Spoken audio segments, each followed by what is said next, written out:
Hello बच्चों, the question is from Coulombs and the question says that what is the total charge on 75 kg of electrons? तो हमें यहाँ पे total charge calculate करना है 75 kg of electrons पे। हमारा जो यहाँ की कंसेप्ट यूज होगा वो क्या है? की कंसेप्ट हमारा क्या है कि हमारे पास यहाँ कौन सी प्रॉपर्टी यूज हो गई? Quantization of charge. Quantization of charge, और इस प्रॉपर्टी के अकॉर्डिंग हमारे पास क्या है कि जो हमारा चार्ज है वो किसके इक्वल होगा? n इंटू ई। एन हमारा क्या है? इंटीग्रल मल्टीपल किसका? इलेक्ट्रॉनिक चार्ज का। अब हमें यहाँ पे क्या कैलकुलेट करना है? 75 kg ऑफ इलेक्ट्रॉन्स पे टोटल चार्ज कैलकुलेट करना है।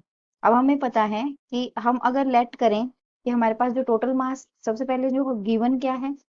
टोटल मास ऑफ इलेक्ट्रॉन हमारे पास कितना है? 75 kg। मतलब कि m हमारा कितना है? 75 kg। अब मास ऑफ सिंगल इलेक्ट्रॉन कितना होता है? m में से हम इसको रिप्रेजेंट करते हैं, तो ये कितना आएगा? 9 into 10 to the power minus 31 kg। 9.11 की जगह हम कंसिडर कर रहे हैं सिंपल 9। अब हमें नंबर ऑफ इलेक्ट्रॉन्स पहले कैलकुलेट करेंगे, और नंबर ऑफ इलेक्ट्रॉन्स को अगर हम n से डिनोट करें तो हमारे पास क्या होगा? n is equal to total mass divided by mass of one electron. इसको करेंगे तो ये हमारे पास क्या बनेगा? 75 divided by 9 into 10 to the power minus 31। तो टोटल नंबर ऑफ इलेक्ट्रॉन्स हमारे पास कितने बन जाएंगे? 8.33 into 10 to the power 31 electrons. तो इतने हमारे पास क्या हो गए? इलेक्ट्रॉन्स। अब हमें चार्ज कैलकुलेट करना है, तो चार्ज हम कैसे कैलकुलेट करेंगे? अब हमारे पास क्या है? हमें पता है कि क्यू किसके इक्वल है? एन इंटू ई के इक्वल। एन हमारे पास कितने हैं?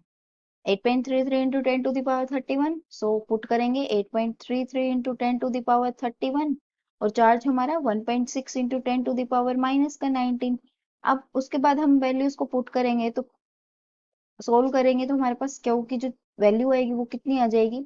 1.33 into 10 to the power 13 coulomb. तो जो चार्ज होगा इलेक्ट्रॉन्स पे वो कितना होगा?